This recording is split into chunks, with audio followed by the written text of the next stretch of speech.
¿Qué fue lo que ocurrió esa semana previa a la crucifixión? ¿Qué habrá pasado por la cabeza del Señor?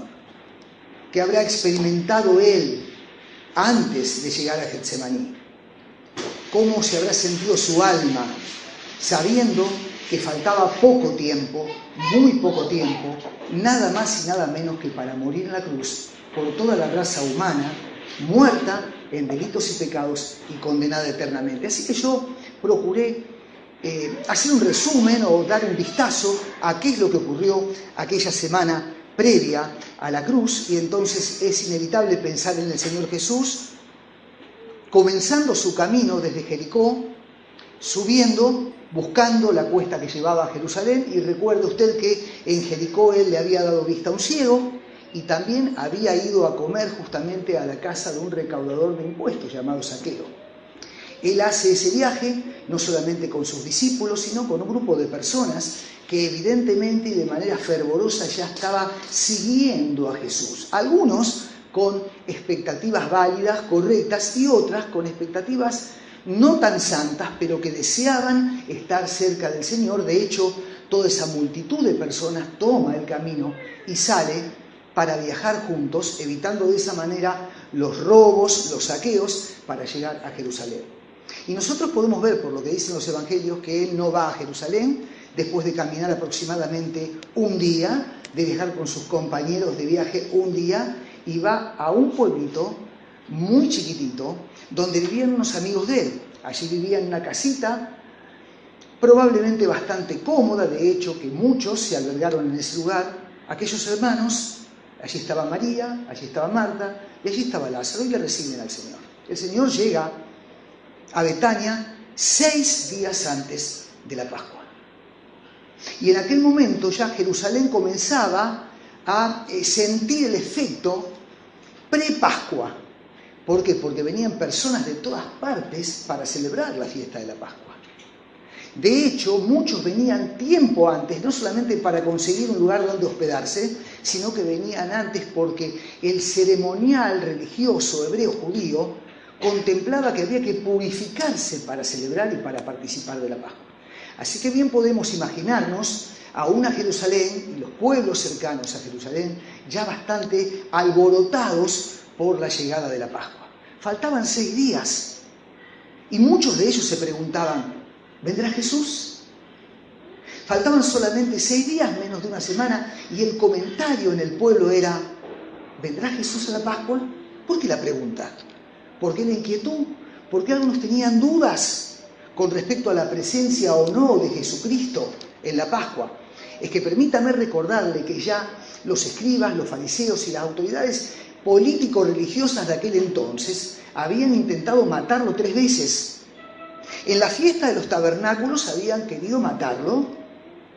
También habían querido matarlo en otra fiesta muy cara a los sentimientos judíos. Y también habían querido matarlo en aquel momento cuando el Señor había resucitado a Lázaro de la tumba. Es decir, que la rabia, la bronca y la enemistad que había generado Jesús en aquel medio religioso de aquel entonces era tan fuerte que el grueso de la población decía: ¿vendrá Jesús?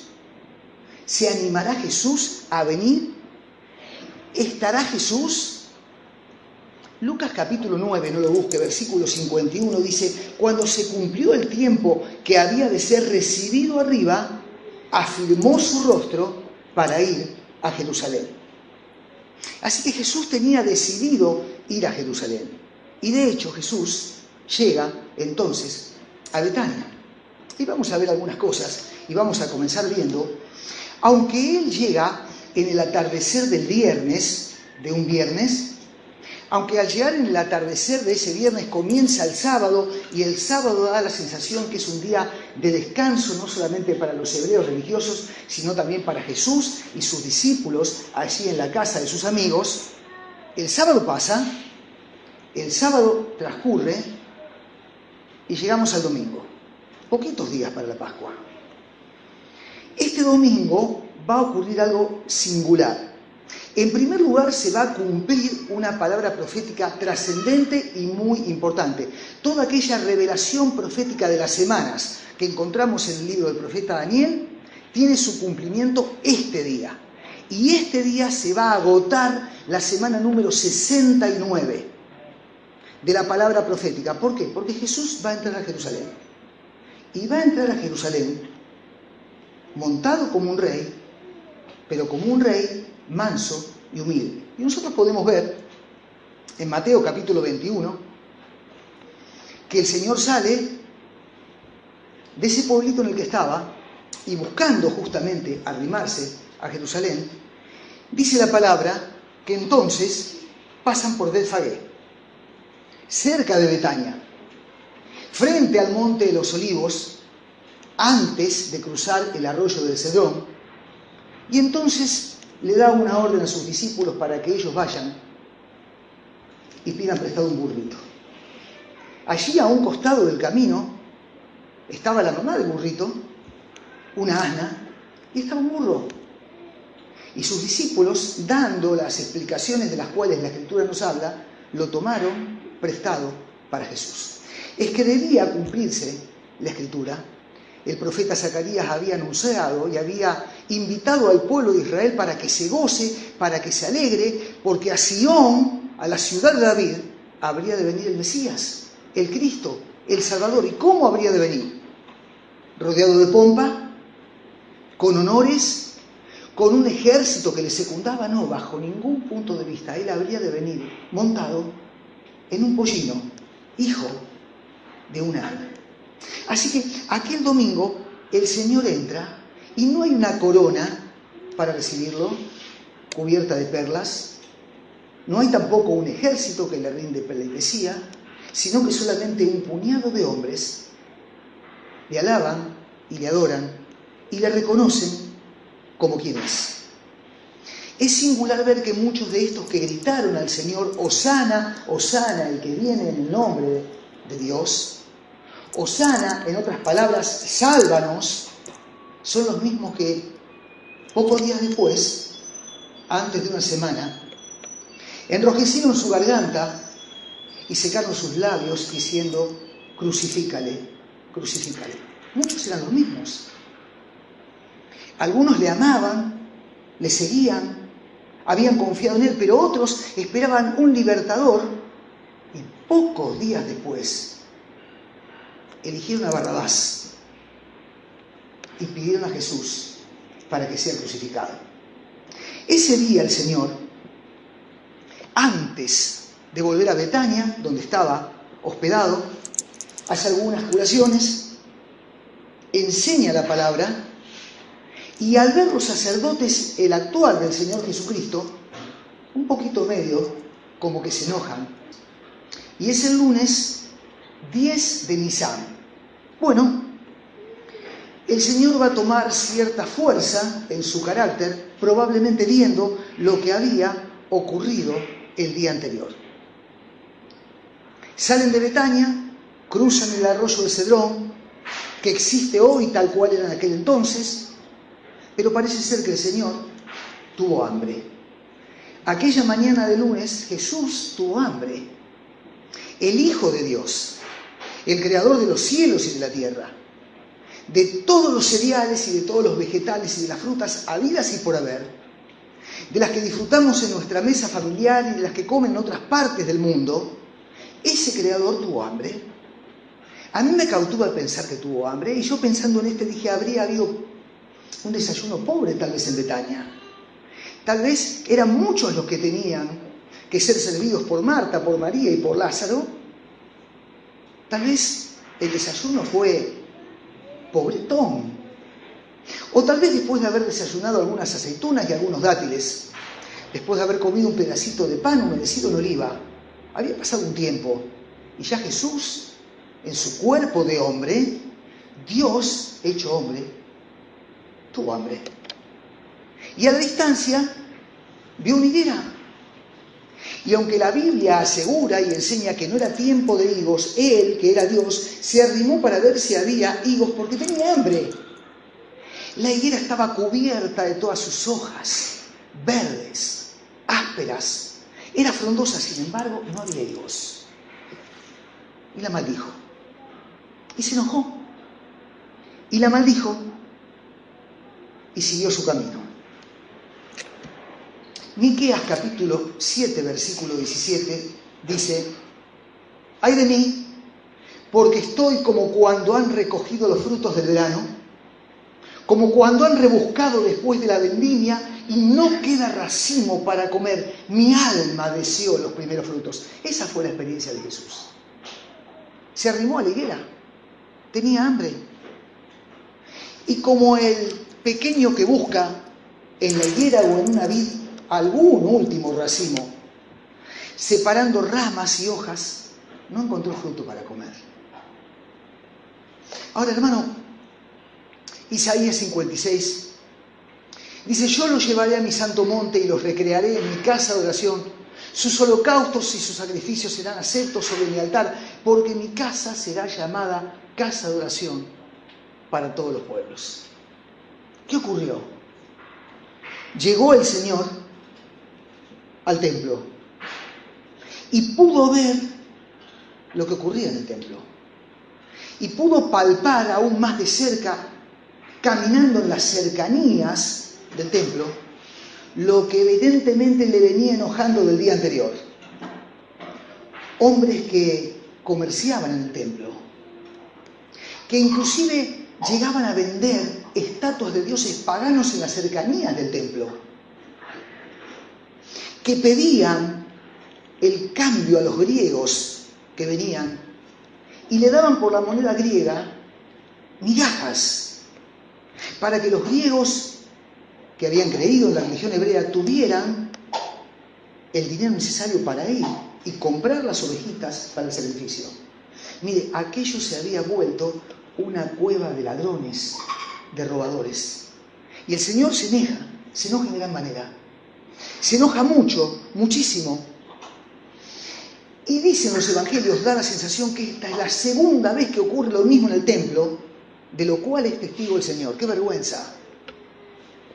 Cuando las cosas pudiendo ser corregidas, no se corrigen en el templo. Cuando las cosas pudiendo ser corregidas en nuestra vida, no las corregimos. Cuando recibimos de parte de Dios una enseñanza o una revelación espiritual de cómo debemos conducirnos en la casa del Señor y en nuestra vida, no lo hacemos. Y el Señor se enojó. Y desplegó toda su ira santa y a los latigazos los corrió a todos. Y fue tal el alboroto porque se mezclaba el grito de aquellos que poco entendían con la tristeza y la angustia de aquellos que tenían en los corrales sus ovejas para el sacrificio y le pedían que se perdían, junto con el aletear de las palomas preparadas para el sacrificio que echaban a volar. Así que aquel día, el día lunes, el día 10 de Nisan, fue un día singular porque el Señor verdaderamente mostró quién era, mostró que era santo. Y yo encuentro en este día una palabra que es justamente esa: hermano, santo. Santo, santo, santo es el Señor. Y Él te ha dado a ti el privilegio de tener una familia, de tener hijos, de criarlos y de formarlos en la santidad que agrada al Señor. Hermano, no pierdas tiempo. Son contados los días, los meses, los años que tenés para ejercer una influencia positiva en la vida de los tuyos. Ellos te miran, te observan, ven tu ejemplo. Santidad. Hermano, santidad en la familia, santidad en el matrimonio, santidad en nuestra vida individual, en aquellas cosas que nadie ve, tan solo Jesús las ve. Santidad en la congregación, gozo, alegría, ministerio, servicio, entusiasmo, dedicación, pero todo cubierto por la santidad. Si queremos verdaderamente ver a Dios en nuestra vida, debemos vivir en santidad, porque sin santidad nadie, dice la Escritura, verá al Señor. Ahora fíjese, llegamos al día martes. Mateo habla del día martes, también lo hace Marcos y también lo hace Lucas. Y dice, y pasando por la mañana, es decir, volvían a hacer el mismo caminito desde Betania a Jerusalén, pasando por la mañana, vieron que la higuera se había secado.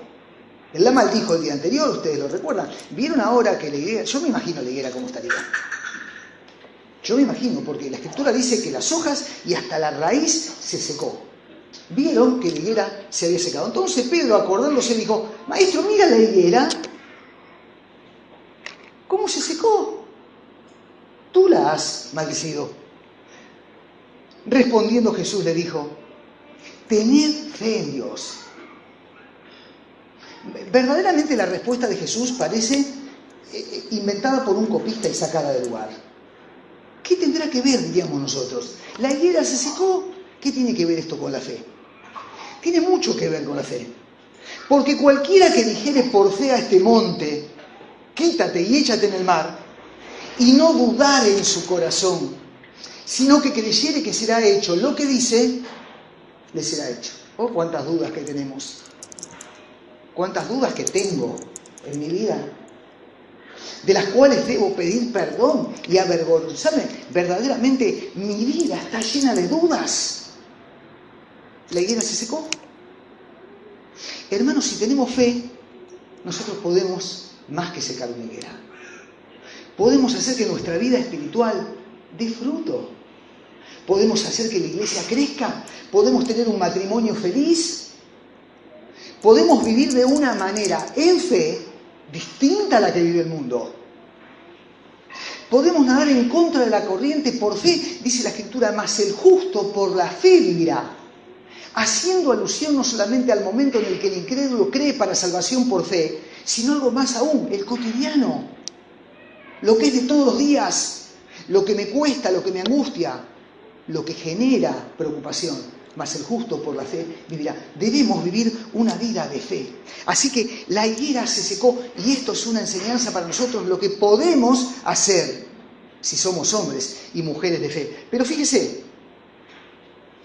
por tanto os digo que todo lo que pidiereis orando, creed que lo recibiréis y os vendrá. Bueno, Jesús llega al templo. Otra vez al templo. ¿A dónde iba a ir? Al templo. Era un judío. Hermano, hermana, ¿a dónde vamos a ir nosotros sino al templo? ¿A dónde vamos a ir? Yo lamento ver que a veces nos hacemos tiempo para todo en la semana, pero recortamos nuestro esfuerzo y nuestro tiempo para el templo. No faltaríamos al trabajo, no dejaríamos de ir al gimnasio, no prepararíamos la materia para rendir, sacaríamos las canciones nuevas con los tonos de la guitarra, abriríamos el negocio puntualmente y lo cerraríamos puntualmente. Sin embargo, para ir al templo suele haber en nosotros a menudo una debilidad. Espero que esta no sea su experiencia. Él iba al templo. Con los judíos devotos, él iba al templo. Y ahí en el templo, dice la Escritura, que comienza a hablar, a enseñar, y entonces se plantan los fariseos y le dicen, atente, atente, atente. Bueno, estos serían fariseos medio gringos, ¿no? Pero le dicen, alto, alto. ¿Con qué autoridad hace estas cosas? ¿Con qué autoridad? ¿En el nombre de quién? ¿Y quién te dio la autoridad para hacer esto? Jesús, lo que hiciste ayer, el revuelo que armaste, los negocios que nos arruinaste. Jesús, ¿con qué autoridad haces esto? Entonces el Señor se toma un tiempo para contestar. Y el Señor se toma un tiempo precioso. Y ese día martes, un martes en el calendario de aquel entonces, 11 de Nisan, ese día martes se toma toda una jornada de paciencia para darle respuesta a esta pregunta que le hacían a él. Y entonces él comienza a hablarles, y de hecho usted lo puede leer, es un capítulo largo pero precioso, y usted puede ver que el Señor le habla a los fariseos, a los escribas y a los saduceos, y también de rebote a sus discípulos, hombres que después, inspirados por el Espíritu Santo, tomaron la pluma y escribieron todo lo que escucharon de Jesús y que hoy lo tenemos acá.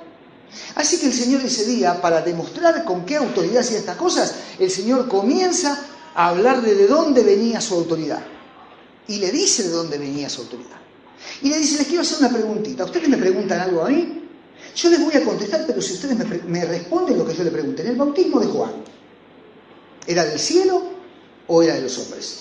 Ustedes respóndanme en eso y yo les voy a responder con qué autoridad estas cosas. Entonces se fueron a un costadito, se abrió el lugar y empezaron ellos, los escribas, los fariseos, los saduceos, a decir, ¿qué le contestamos a este? Porque si decimos que es del cielo, Jesús, como dicen los jóvenes ahora, nos abrocha. Y sí, nos va a decir, y si era del cielo, ¿por qué no le creyeron?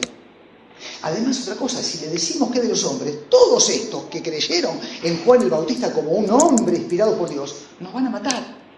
¿Saben qué hicieron? ¡Qué políticos! ¡Qué inteligentes! Ah, pero el Señor no era menos inteligente, ¿eh? Le dijeron, no sabemos. Así que no saben, le dijo el Señor. Yo tampoco os digo con qué autoridad hago estas cosas. Ese día fue un día arduo. El Señor tuvo que hablarle de la parábola de los labradores. Había un hombre que plantó una viña, invirtió en la viña y puso un montón de personas para que la trabajen, y llegado el tiempo, cuando habría que recoger los frutos, mandó a sus representantes. Los golpearon, los mataron. Así lo hicieron varias veces. El dueño de la finca dijo, bueno, si hicieron eso con mis hijos, con mis servidores, no lo van a hacer con mi hijo. Y mandó a su hijo. Y el hijo estuvo entre ellos. ¿Y saben lo que dijeron? Matémosle. Saquémosle fuera del real, que no reine sobre nosotros. ¡Qué tremendo! ¿Ustedes se dan cuenta de lo que le estaba diciendo el Señor? Vinieron los profetas, los aserraron. Vinieron los profetas, los hirieron, los persiguieron. Ahora el Padre mandó a su Hijo. ¿Se habrán dado cuenta ellos? ¿Habrán entendido algo? ¿Estaba su corazón tan entenebrecido por el pecado y la maldad? ¿Habrán reflexionado días después con respecto a esta respuesta? Acerca de los tributos, tráiganme una moneda, ¿ustedes recuerdan? Acerca de la resurrección, claro, vinieron los saduceos. Los saduceos no creían en la resurrección. Entonces vinieron y le dijeron, bueno, que habían 7 hermanos, uno de ellos se casó con una mujer, y uno a uno murieron todos. ¿De cuál de todos ellos habrá de ser en la eternidad la esposa? Era una manera de burlarse y de jactarse del Señor. El Señor le dijo, en la resurrección serán como ángeles. Es decir, el Señor se tomó todo un día para hablarles los mandamientos acerca de su deidad. Le habló el Señor. Uy, se deben haber retorcido en su corazón. ¡Qué bronca le habrán agarrado al Señor! ¡Qué rabia tenían! Pero el Señor le dijo lo que le tenían que decir. A veces nosotros en la iglesia, y a veces usted como padre de familia, usted en su casa tiene que decir lo que corresponde, no lo que los demás quieren oír. Es muy fácil ser complaciente, pero a veces hace falta tomar la autoridad del Señor como hijos de Él, para decir las cosas que debemos decir, con cariño, con respeto. Pero mire, el Señor no se guardaba nada. Y en el poder del Espíritu Santo, el Hijo de Dios decía las cosas como deben ser dichas. Ese día el Señor dijo absolutamente nada. Es más, les lavó un poco la cabeza con champú, y a todos los que estaban allí, en presencia de ellos, les dijo, guárdense de los fariseos. Cuidado con los fariseos, porque ellos enseñan las cosas que tienen que hacer ustedes y ponen cargas pesadas sobre sus hombros, pero ellos no las hacen. Habló del ofrendar y de aquella viejita que dio todo lo que tenía. Qué tiempo que se tomó el Señor aquel día para hablarles. Después de eso, junta a los suyos y comienzan de nuevo el camino para volver a Betania. Salió del templo y no terminó la enseñanza allí. Dice el Evangelio que el Señor les dio un pantallazo de lo que habría de ser la gran tribulación. Ese momento cuando la iglesia, habiendo sido arrebatada y llevada al cielo, estando en la gloria, no participará de las penurias que están guardadas para ese tiempo de juicio, que son esos 7 años en los cuales el anticristo se va a manifestar. Así que el Señor se tomó un montón de tiempo y termina, yo pienso, casi ya llegando a Betania, su mensaje para los íntimos diciéndole, velad, pues no sabéis cuándo vendrá el Señor a su casa, para que cuando venga de repente no los halle durmiendo, y lo que a vosotros os digo, a todos le digo. Así que yo de este día, martes, saco un montón de enseñanzas, pero una preciosa. Debemos velar, debemos ver cómo es nuestra vida, debemos pensar cómo estamos viviendo. Y si hemos perdido fe en la palabra de Dios, debemos volver a confiar que ella es Dios hablando, que aquí están sus mandamientos, que aquí están sus designios para nuestra vida, que de lo que está escrito aquí, nada, absolutamente nada, ha perdido valor ni ha pasado de moda. Para el Señor sigue siendo blanco lo que era blanco en la antigüedad, negro lo que es negro hoy. Para el Señor sigue siendo santidad lo que es santidad y pecado lo que es pecado. Por eso la invitación es a velar. Velar significa mantenerse despierto, como alrededor de un difunto cuando ha fallecido, despabilado, prestando atención acerca de cómo es nuestra vida. Pero bueno, muy bien. Cuando hubo acabado todas esas palabras, dice la Escritura, el Señor dijo: sabéis que dentro de 2 días se celebra la Pascua, y el Hijo del Hombre será entregado para ser crucificado. Y estamos en el día miércoles. Hay una preparación por parte del Señor para con los suyos. El Señor le dice, claro, dentro de 2 días se celebra la Pascua. Ahora, si uno lee este pasaje, no alcanza a descubrir, y lo lee rápidamente, la soberanía de Dios en todo esto. Fíjese cómo termina esto. Entonces los principales sacerdotes y los escribas y los ancianos del pueblo se reunieron en el patio del sumo sacerdote llamado Caifás y tuvieron consejo para prender con engaño a Jesús y matarle. Pero decían, no durante la Pascua, para que no se haga alboroto. ¿Cómo? Ellos iban a decidir cuándo. Ellos creyeron que podían decidir. Ellos quisieron matarlo al Señor mucho tiempo antes y el Señor se escapó, dice la Escritura, entre ellos. Ellos organizaron la manera de asesinar a Cristo empujándolo de un barranco para que se estrelle contra el fondo y muera. No pudieron. Dios es soberano. Ahora acá Jesús le dice, ustedes saben que dentro de 2 días. ¿Estaba tan seguro? Sí. Él es Dios. Él sabía que dentro de 2 días. Ellos dijeron, vamos a reunirnos con Caifás. Y se reunió toda la cúpula espiritual, Hermano, hermana, en aquel momento los que se juntaron para hablar acerca de la muerte de Jesús era como un concilio de pastores, hermano.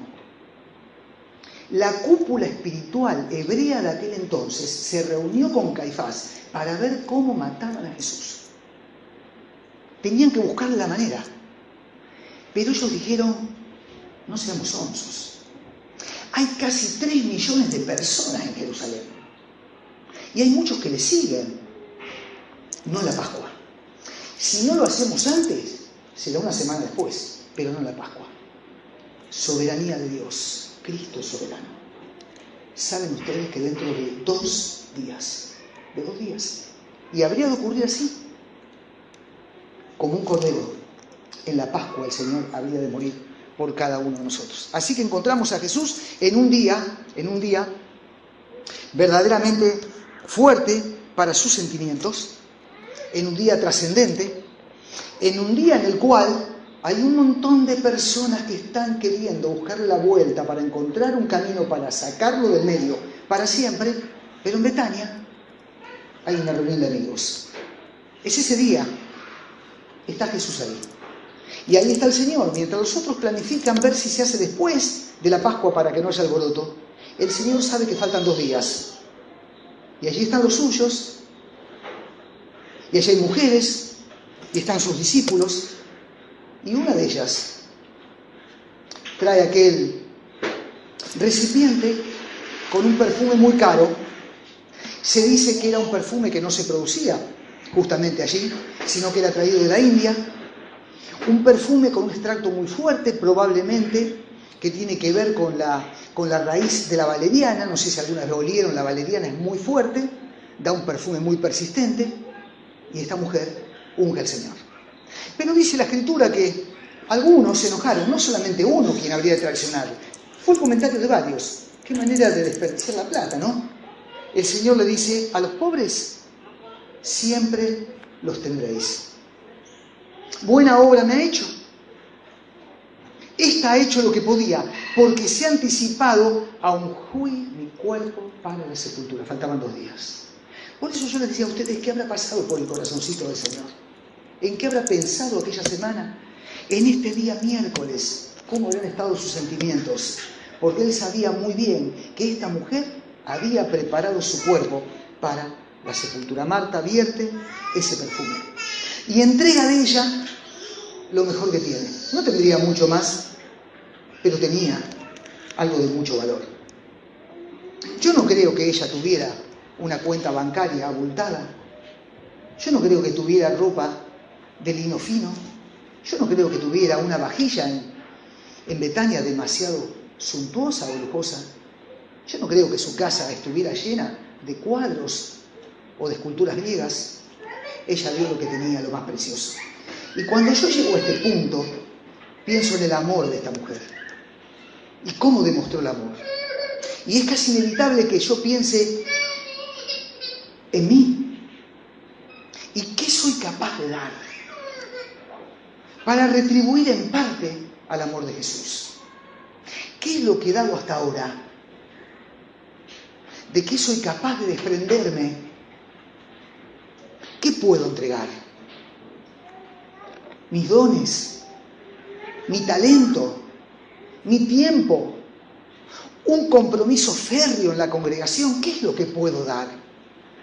¿Puedo ser más paciente, más amoroso, más misericordioso con aquellos que me rodean? ¿Qué puedo dar? La canción antigua dice, es todo pobre, es todo ruin. Toma, oh Señor, mi corazón. La mujer partió el frasco y derramó lo más precioso que tenía. Hermano, hay tantas cosas preciosas en tu vida. Pónelas a los pies del Señor. Sos tan importante para Él, sos tan rico para Él, tanto que murió por vos. Hermano, no te detengas. Entregate, dale, gastate para Él. Hermano, María dio su perfume. ¿Vas a dar tu perfume?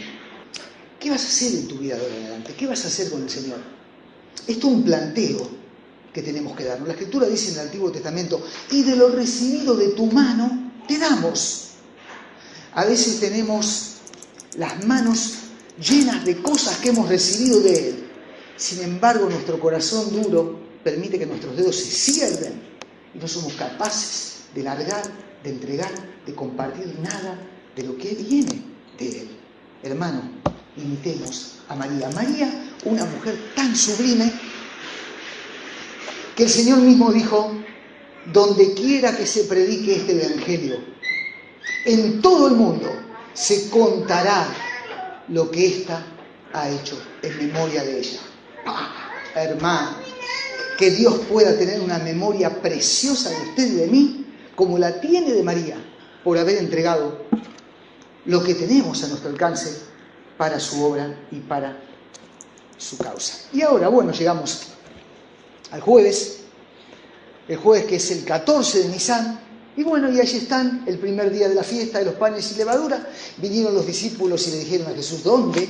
¿En qué lugar prepararemos para que comas la Pascua? Y el Señor le da una instrucción de cómo hacerlo. El Señor le dice qué es lo que tiene que hacer. Y dice el Evangelio que 2 de sus discípulos salieron y se fueron y hablaron con alguien que no sé si tiempo antes no había hablado con Jesús, pero que ofrece ese lugar para que ellos se reúnan y tengan lo que nosotros llamamos la última cena. Así que ellos están allí.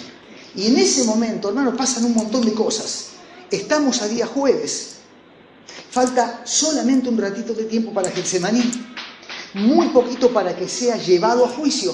Pero Él está allí porque Él deseaba profundamente comer con los suyos esta Pascua. Es lo que ocurre cuando usted viene a la cena del Señor. Cuando usted viene a la cena del Señor, el Señor se goza viendo que usted ha venido, que usted está presente porque Él desea verlo, mientras usted y el pueblo de Dios hacen memoria de Él. Pasaron cosas tremendas allí. El Señor se sienta, en realidad medio recostado, probablemente alrededor de un tapiz contra el suelo, y están todos allí. ¿Están los íntimos del Señor? Yo entiendo perfectamente que cuando Él manda a Pedro y a Juan para que preparen el lugar, no solamente fueron y acondicionaron ese lugar, sino que fueron, probablemente sacaron plata de la bolsa que era común y compraron un cordero para el sacrificio. La Pascua debía ser comida con un cordero, así que si el Señor los manda a que preparen la Pascua, ellos tuvieron que también en el mercado comprar las especies aromáticas, habrán traído un poco de aceite y seguramente compraron un cordero, lo llevaron, lo sacrificaron, fue presentado en el altar y allí estaba ahora el corderito. Así que estaba todo preparado y el Señor le dice: uno de vosotros me va a entregar. Eso pasó esa noche allí. Hubo todo un rumor: ¿qué pasará y qué habrá pasado por el corazón del Señor? Él sabía todas las cosas. Su comentario no fue más que para que la palabra profética se cumpla también. Estaba inclusive estipulado por cuánto habría de ser entregado. Se codean unos a otros y el Señor dice: el que moja conmigo el pan en el plato, ese es. Pero eso era la celebración de la Pascua. No era un momento triste. El Señor se levanta, dice la Escritura, se saca una ropa incómoda que le cubría por encima de su ropa íntima y se pone una toalla, y envuelto en la toalla comienza a arrodillarse delante de los pies de cada uno de ellos y le lava los pies. Y toma un lebrillo y lo llena de agua y lava los pies de ellos. En figura de lo que iba a ocurrir pocas horas después, cuando en la cruz puso su sangre en el lebrillo del madero para perdonar tus pecados y los míos. Y les lava los pies a todos. Y les dice: ustedes hagan así también. A veces, hermanos, reconozco que nos creemos demasiado importantes y trascendentes en lo que somos y en lo que somos capaces de hacer. Y el Señor no enseñó eso. El Señor nos demanda humildad para con Él y para con aquellos que nos rodean. Y les lava los pies. Y el Señor toma el pan, participando de la cena pascual, y toma la copa, y toma un pedazo de pan, y le invita a que coman, y rompe la mente y el corazón de ellos cuando le dice: comed, este es mi cuerpo, que por vosotros es entregado. Y muy probablemente, después de la tercera copa que tomaban de vino en la Pascua, el Señor, haciendo uso de esa copa que pasaba de mano en mano, la toma cargada de vino y le dice: toma, bebé. Este es el nuevo pacto. En otras palabras, las cosas viejas pasaron.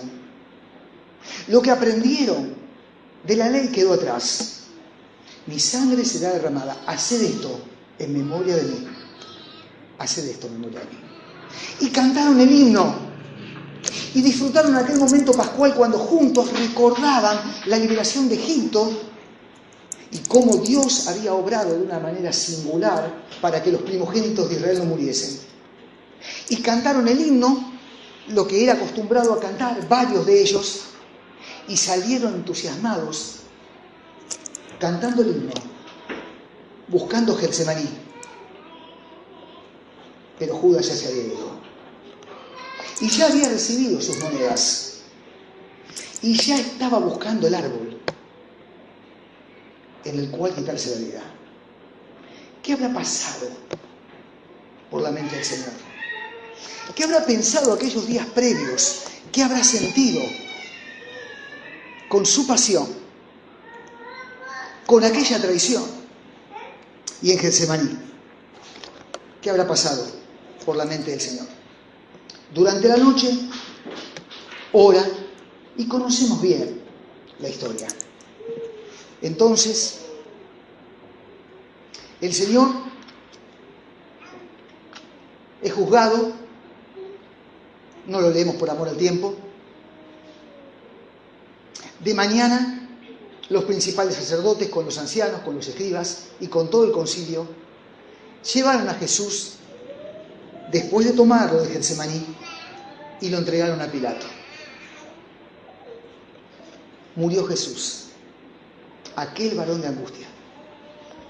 Herido fue por nuestra rebelión. Murió el justo por los pecadores, dice el libro, por usted y por mí. Así que el Señor está allí y ya ha experimentado la negación de Pedro, el invento que hicieron para reemplazar a un juicio, ya ha sufrido los azotes, ya ha visto cómo Barrabás fue liberado, ya está en la cruz, ya muere y ya es sepultado. ¿Qué habrá pasado por la mente del Señor aquella semana previa? Allí está el sábado y Jesús está en la tumba, ya pasó, dice el himno, la noche triste, noche de dolor, cuando en cruz cruel sufriste, oh Salvador. Un día de descanso. Descansaban los hebreos y Cristo descansando en la tumba. Pero bueno, llegamos para ir terminando el domingo y para ser breve, aquel primer día de la semana las mujeres fueron a la tumba y encontraron que la tumba carecía de puerta, la roca que tapaba la entrada había sido volcada y sobre aquella roca redonda, giratoria, había un ángel que les pregunta: ¿qué buscáis? ¿A Jesús? Ha resucitado. ¿Se acuerdan que lo había dicho? No está aquí, ha resucitado. No está aquí, ha resucitado. Y salieron contentas y rápidas a buscar a los discípulos para contarle lo que había ocurrido. El encuentro con un ángel que, rodeado de luz, le había dado explicación del por qué la tumba estaba vacía. Porque Jesús había resucitado. ¿Sí? Ya está, ya terminó. El plan de salvación comenzado, desarrollado y culminado por tu Salvador y el mío. ¿Qué habrá pensado Jesús aquella semana previa? ¿Qué habrá pensado el Señor? ¿Cómo habrá pasado esos días el Señor, sabiendo fehacientemente que era lo que le esperaba? Para terminar, breves dos reflexiones finales. Al considerar la entrega de Jesús, inclusive su soledad, su dolor, su angustia de aquella semana previa a la cruz, ¿no le da a usted la sensación que todo lo demás pierde importancia? Cuando uno se detiene a ver al Hijo de Dios entregado y viviendo esta semana previa a la crucifixión y la cruz misma por usted y por mí, ¿no tiene en su corazoncito la sensación de que todo carece de valor? Cuando uno compara lo que hizo y el perdón que nos ha dado, la vida eterna que hemos de disfrutar, verdaderamente todo parece pobre, todo parece chiquito. Aún los problemas más serios encuentran resolución cuando pensamos en Cristo, en su semana previa y en su cruz. Y segundo, pensar en esa semana y en la soledad de esa semana me invita también a mí a vivir de una manera honorable, de una manera que dé realmente honor a su nombre. Y me hace recapacitar y pensar acerca de cómo estoy viviendo como esposo, como esposa, como suegro, como suegra, como abuelo, como hijo.